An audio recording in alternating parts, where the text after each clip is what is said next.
Next, I'd like to welcome we've got two speakers for one talk here. Two long-standing members of the Magento community, both from CTI Digital. We have their head of development, Ian Cassidy, and their front-end lead developer, Suresh Balasubramanian.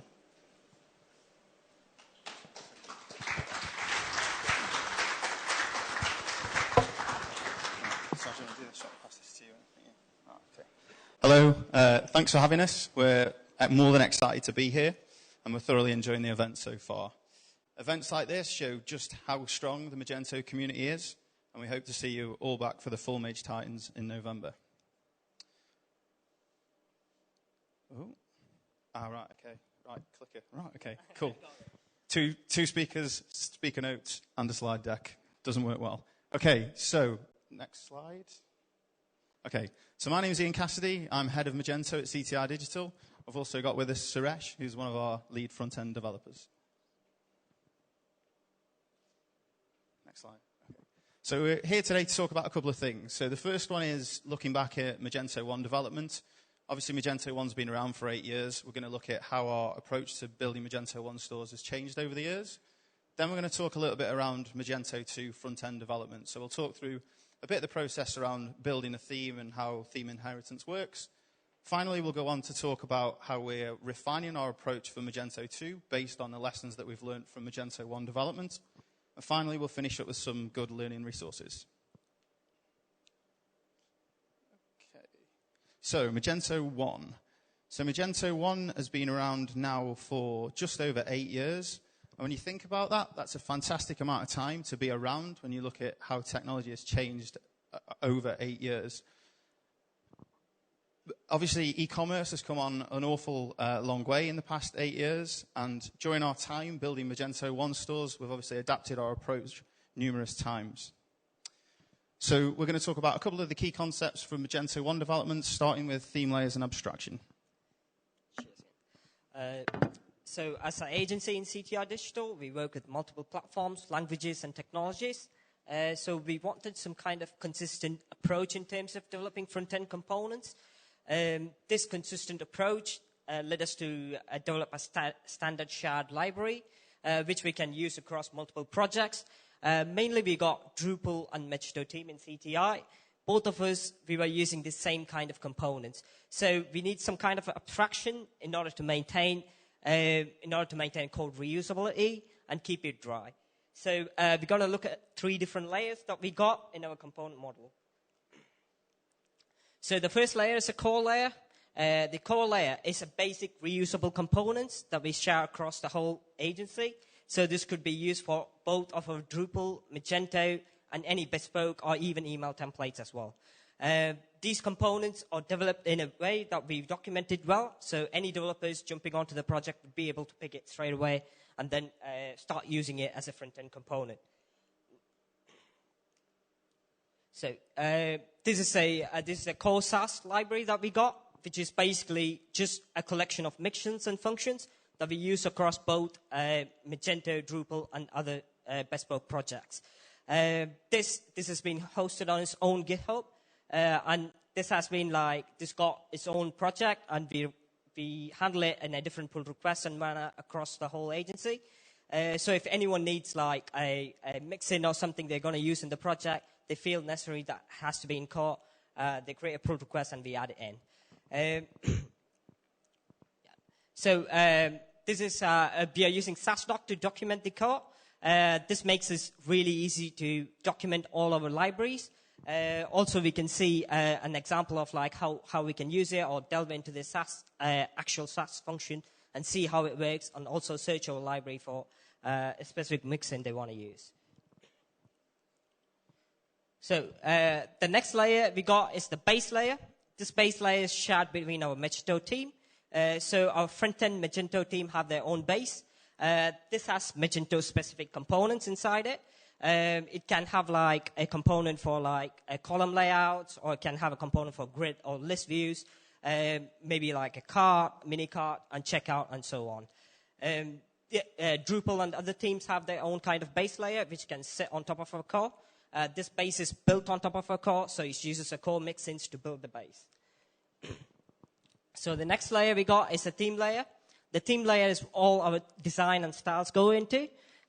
Typically, this would be like our colors, fonts, and any kind of like design-oriented images and icons and everything that goes into the theme layer. So this gives us a flexibility in terms of like when we are starting a Magento project. Do we want to start with the core if it's a bespoke theme? If a client wants like really fancy theme and they're fashion show, then we start with the core and we build their base for them and then the theme on top of it. Or if it's a really small client, which they would go with like more kind of approach, where we got our own layouts and all, then we'll recommend to go with like use our base and build our theme. There are some bespoke projects where we like developed on its own, like we haven't even used this kind of framework, but this gives us some kind of a process in place to review a project when we are developing a theme and to proceed forwards. So this is a scaffolding for the SAS module we got at the moment for Magento 1. We got our core layer, which is a GitHub module that gets pulled in from a different project. We got our base components. The base components are the ones that are Magento specific. And inside the components folder, you got different folders, which are partials, which can be used for it. And we got our skin folder, which overrides our base folder. And also, we can have skin's own components as well. We got vendor folder, that's just to bring in any kind of external third-party SAS modules or anything that we want to use. So now we're going to look at like how we're going to take a design and then convert it into the theme. Over to you, Ian. Okay, thank you, Suresh. Okay, so atomic web design. So for those of you that have not heard of atomic design, it was a principle first introduced by Brad Frost. And what it looks at is breaking the interfaces down into a series of reusable components. Whether we like it or not, this multi-device world is what we live in now, and we need to make sure that the themes that we're developing work along a large plethora of devices and screen resolutions. It is for this reason that we moved away from traditional web compositions and started to focus on building individual reusable components. What you'll see here is an example from a Magento 1 project, and we can see a couple of the components that will be used to build the theme. So we can see filters and pagination, tables, forms, etc. All of these elements will then come together and they'll start to build elements that exist on the page. By the end of the development process, we'll have created a series of components which come together to create a robust pattern language, augmenting the client's brand. Now we'll have a look at how we build these components during the development process. We introduced Pattern Lab into our development process as part of the early stages. So what we did is we migrated Magento 1's HTML code into Pattern Lab so we can start to rebuild these components and test these components. What's important is it's broken down the differences between our design department supplying our front-end developers with a theme, and then we're kind of sitting there thinking, how on earth are we going to build that? So we get the front-end developers sitting with the designers and start to work together to prototype these components. I'll pass you back to Suresh for task automation. In terms of task automation, we wanted to work smarter rather than working harder. There was explosion of loads of tasks around for the front end these days, so we want to pick the task we are using rather than ending up with like 5 billion tasks and taking longer to run it on our production server and development server. What we have done is we have grouped our tasks into 3 different sections.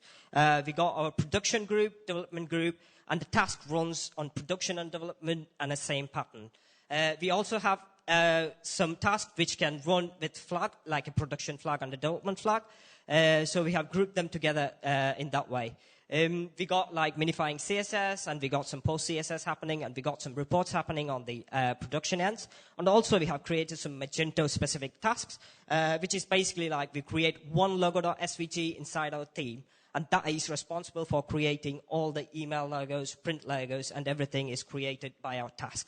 Again, I mean, these are the tasks we got in Magento 1. And we use Grunt to manage all our tasks, basically. Since we got a 30-odd task, we want to make sure that the task runs concurrently and effectively. So we use Grunt. Our base Grunt file is we have used it just for setting up the configurations. All our configurations are loaded in from our Vagrant configuration file, and all our paths are set by the grunt file. Since we got like 30 odd tasks, what we have done is we have used grunt load config, which is a plugin which lets us to split all the tasks into individual JavaScript files. So you can create your task in a nice kind of modular way. And also we got a YAML file which can define the order of the task and group the task in terms of production or development. We have used grunt icon to produce all our icons and sprite sheets. Basically, our designers would provide a folder of SVGs, and all our task does is it creates all the icons with the different colors we specified on our grunt file as well. So they don't have to provide us with the different colored icons as well. So it creates different colored icons in different states. And it adds it to the Pattern Lab integration as well. So you can see all your icons in Pattern Lab, and you can see all the class names as well. So it gives us a nice kind of HTML sort of thing where we can go and inspect the classes, and if you want to add classes into the CMS as well. Yeah. Okay. So as you can see, we've spent a significant amount of time optimizing our workflow for Magento 1 to improve both quality and consistency across projects. And we're keen to take as much as that forward into Magento 2 as we can. So we sat down to build our first Magento 2 theme, and we're going to talk through some of the process around building that, how theme inheritance works, and how we've migrated that workflow into the Magento 2 world. Now, for those of you that have already getting started with Magento 2, you'll know that Magento 2 is a rewrite from the ground up. So we've introduced a lot of new technologies, and along with that, the learning overhead is actually quite high. So we're going to follow up at the end with some learning resources for Magento 2. So assuming that you've got Magento 2 downloaded and installed and you've got your local environment ready, the first thing that you're going to want to do is change your development mode. Magento comes with 3 development modes out of the box, and it's enabled in default by default, funny enough. And we're going to want to switch that into development mode. So you can do that via Magento CLI command. The first command that we've got up here shows you to set the deployment mode to developer. And then the second command at the bottom will show you how you can check the status of the mode that you're currently in. These can also be set via Apache and Nginx, and these are contained within the sample files that are downloaded when you install Magento. So now that we understand a little bit around the development modes, we'll talk through themes. So Magento comes with 3 themes out of the box, and these will be pulled in when you run the composer install command. You'll know that you'll get 1 admin theme, and you'll also get 2 front-end themes. The first theme that you'll get is Luma. So Luma's a great theme for demoing Magento 2 clients in terms of how the capabilities of Magento can help the client's business move forward. And we're looking at Luma here with some sample data installed. However, Luma isn't a great starting point to build our theme because it has already got its own branding applied to it. Magento, however, does come with a blank theme, which is a really good starting point for building your Magento 2 themes. It defines layout and structure, but it's not too rigid in terms of the branding that's applied to it. However, it does come with a small overhead that it is actually written in less. Having said that, there is a Magento 2 blank theme SaaS project that is being produced by Snowdog Apps, and that also supports Composer. So if you want to bring that into your Magento 2 development process, you can run a simple Composer require command to go and install that theme and use that as a basis instead of using a less-based blank theme. So now that we have spoken a little bit about themes, we're going to talk through some process of getting set up with your first Magento 2 theme. I'll pass you back to Suresh. So creating a Magento 2 theme is really, really simple. It's similar to what we used to in Magento 1 as well. It's basically you create a folder inside app design front-end like you used to, and you give a vendor name and your theme name. And this is where all your theme files lies in. Make sure when you are doing this way, this is a local theme, and this theme is not going to be shared across multiple projects. So this will be a project-specific theme for now. So the second step is to create the theme.xml file. The theme.xml file registers your theme, basically. It's just lets Magento know. And you got the title there, which is a mandatory field to create your theme. And you got the parent and a parent and a preview image, which are optional. The parent is a parent theme you are going to inherit. You can leave it, or you can have for a purpose of this demo, we are going to go with the blank theme. And preview image is the image that gets shown in the back end. So registration, this file registers your theme within Magento. Here, as you can see, you're using the same name, like your vendor name and the theme name. And in front of it, you got the front end as well. The front end lets Magento know this is a front end theme. In Magento 2, you can do a back end theme as well. So if you want to do a back end theme, you got to replace the front end with the admin HTML. The fourth step is this one's optional. So if you are developing a theme that you want to share across multiple projects, then you create a composer.json file. You give it a name and all your package requirements. And also just remember to put the registration.php where your registration PHP file is. So the other optional thing is to create the view.xml file. The view.xml file acts as a config for all your templates, and also you can define variables which you can use within JavaScript or in jQuery widgets and all. So this view.xml is new to Magento 2. So this separates a nice config for our XMLs or our templates. We can dump it in here and we can reuse it basically. So now let's have a look at creating some static files. Over to you. Okay, so it's highly likely that our theme is going to want to include some static assets. And Magento classes static assets as things like your style sheets, JavaScript, fonts, images, and so on and so forth. So in order to incorporate that, we're going to need to create a web directory inside our theme, and we're going to have a separate folder for each type of asset.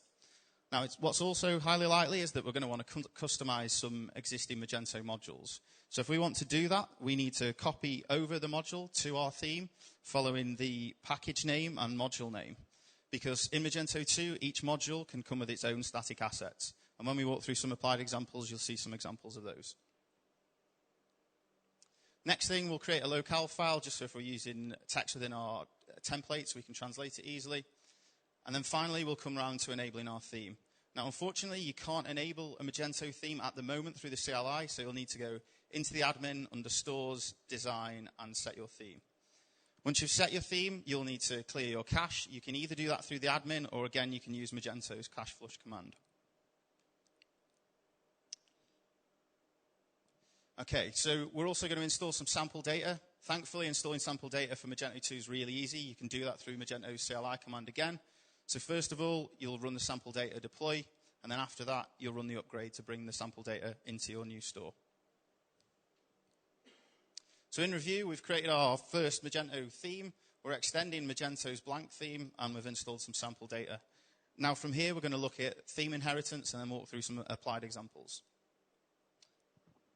Yeah. So to talk about theme inheritance, the first thing we're going to do is we're going to look at overriding some static assets inside our theme.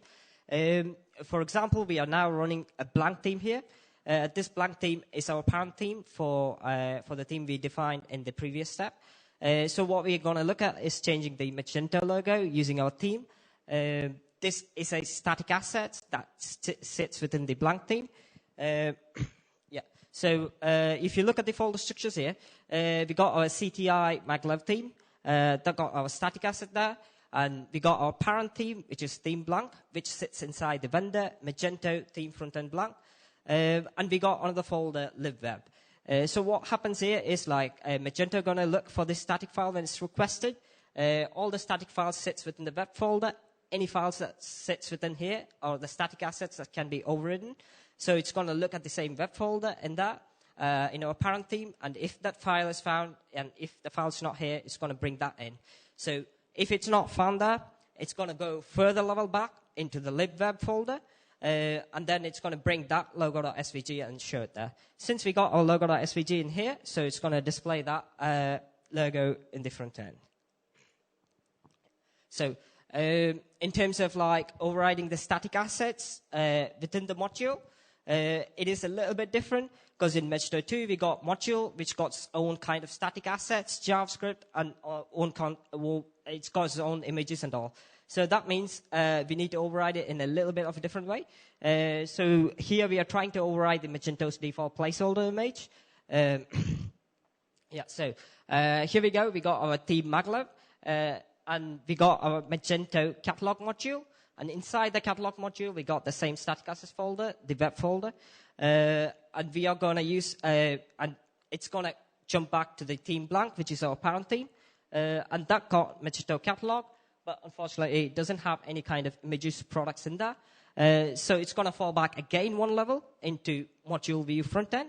And it's going to look inside that web folder, and it's not there. And it's going to jump back to the base folder, and you can see images product placeholder is in there.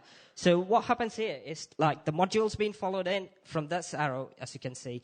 Here the key difference is you got two different views here. You got a front end view and a base view in there. So what a front end view does is it has the assets that only gets displayed on the front end. While the base view, all the static assets you put inside the base is being shared between the front end and the admin. So that means you can put your static assets in there. You can have a shared assets for the admin and the front end at the same time.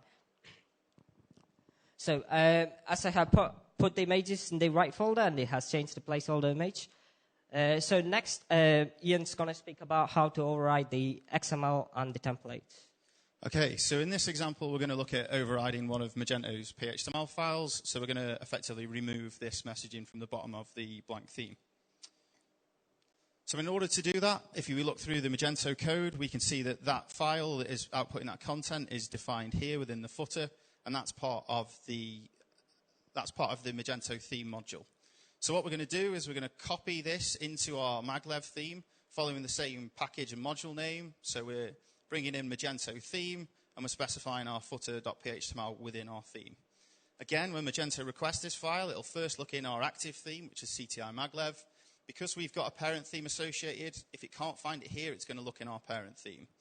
Magento 2 will actually traverse up multiple times, so if this theme was to specify another parent theme, it would go and check there, up until it finds a theme which doesn't have a parent specified. After this, then it's finally going to fall back to our module and find this file. Again, if the file wasn't here, it would fall back to base, but obviously there's no footer.phTML file that is placed there. So what we're going to do quite simply with the code, nothing too pretty, we're just effectively going to remove this messaging so that it's no longer there. And when we refresh on the front end, we can see that that messaging is now gone. So all in all, a pretty simple example. The next example we're going to look at is layout XML. So there are two different ways that you can modify layout.xml within Magento. You can either extend it, and Magento 2 comes with lots of new functionalities where you can move different elements around, or you can override the XML file completely. For purposes of time, we're just going to cover extending the layout.xml, which is Magento's preferred approach. So what we're going to do here is we're going to create a static block which outputs a banner image onto the home page of Magento. Again, when we look through the code, we can see that this is defined within the CMS module inside Magento.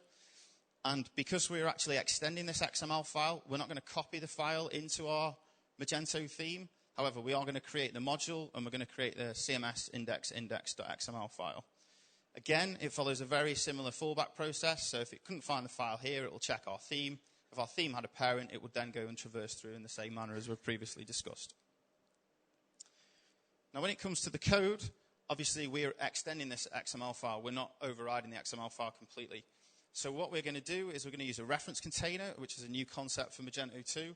And we're actually going to insert our static block reference into the CMS page so that it appears on the home page. And again, all we've done is put a simple image onto the blank theme of Magento. So that was a quick overview of some of the key concepts for Magento 2. We're now going to move on to talking about how we are adapting our Magento 2 development process.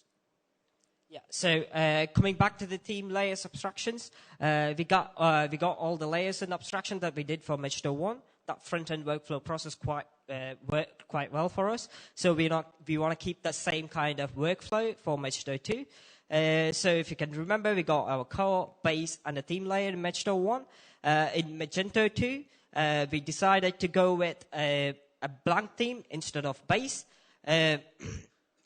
This is because the blank theme's doing what typically our base did for Magento 1. Also, the blank theme comes with kind of UI widgets, which you can use. It's basically built using jQuery UI, and it's also got a nice kind of pattern library in there that's been built using StyleDeco.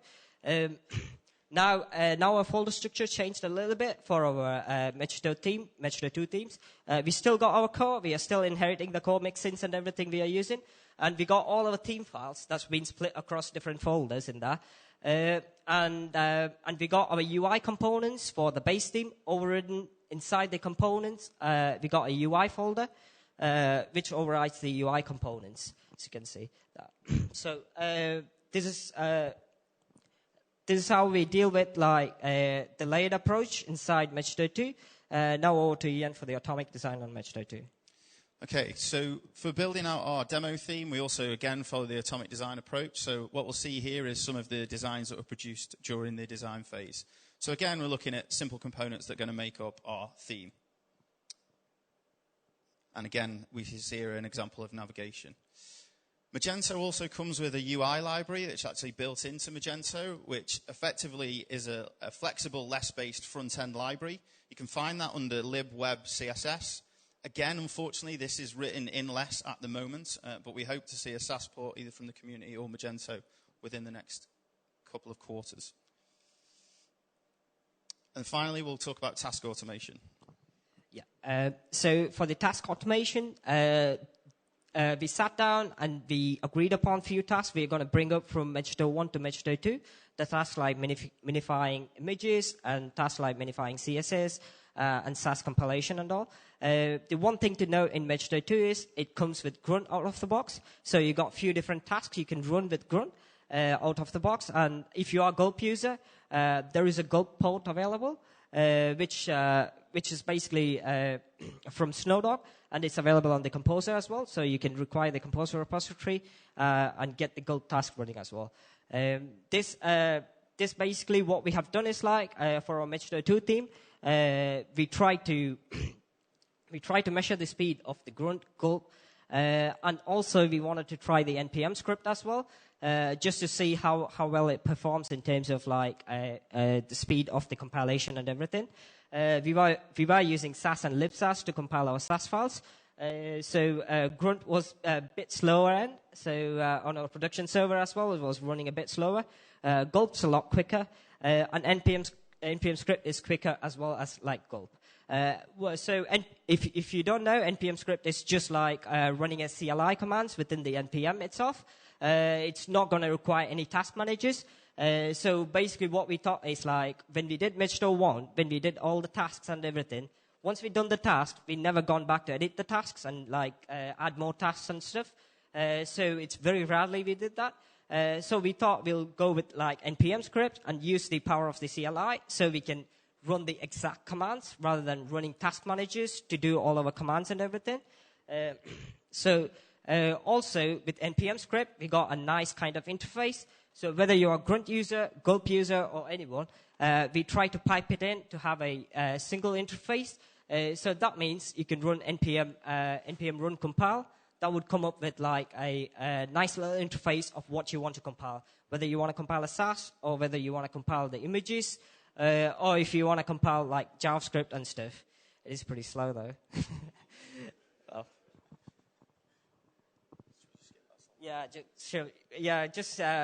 Just grab me afterwards. I'll show you that. The next thing is I'm going to quickly show you how we got the browser sync and everything working with npm script. The one thing we have noticed in our front end team is the process was really, really quick. Basically, here what happens is we are just running the SAS compilation on the CLI, and we are not using any external watch tasks or anything. It just uses what the libsas is doing with the watch task. So we are running Node SAS with its own watch command. So we are not querying the file system for any file changes. So Node SAS is going to take care for us. So that means as soon as I change the SAS file, the browser is going to inject the file, and it's almost instantaneous. It's just under a second. It takes to compile all the files and then inject it to your browser. This is the downfall is it is a little bit harder to maintain.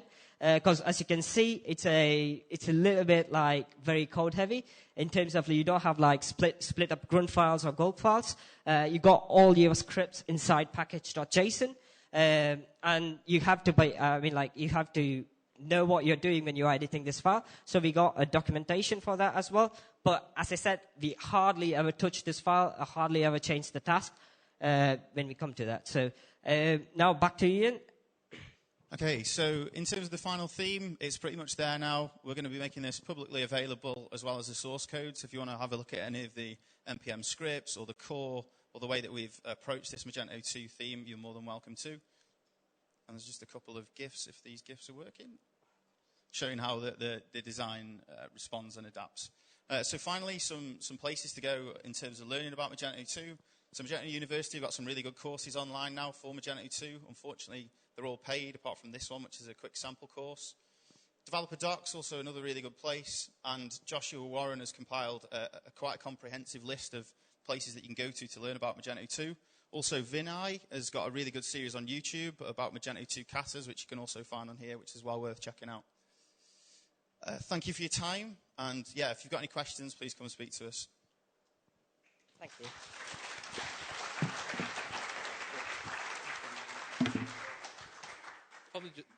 Probably got time for just maybe one question.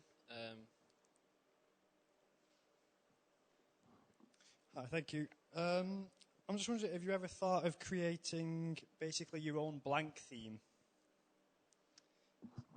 Yep. So instead of falling back to blank from Magento 2, creating your own? Yes, we did. But in terms of the time constraint, we want to see what Magento 2 got out of the box, because we want to learn what they're doing first before we can come up with our own solution. Because from what we have seen so far, there are some really good things Magento 2 has done. It got a good JavaScript framework in there. And hopefully it got its own JavaScript templating in there as well, which makes, as a front-end developer, quite exciting place. This means you can develop your own front-end little mini widgets that can run within the page. With Magento 2 blank theme, it's all been built in, and also it uses jQuery UI widgets to do the things like accordions or off-canvases, or if you got tabs or anything in that. So all of those things are already there. So we want to see and test it out how well it performs. So far, we have found it all right. But as we go along, we can see that we might want to do some more of our own. Maybe we'll try and pull our base theme we already got, bring in a few bits from that to here as well. But it is something we are looking forward to do in the meantime. Oh, thank you. I've got some more questions. Yeah. So I'll catch Go up on, with you please. later. Yeah. Have we got time for Tony? You can grab me later, though. It's fine. I'll grab you later. I've got a few. Sure? Yeah. Okay, cool. Cheers, mate. Thank you. Can I have another round of applause there for you guys?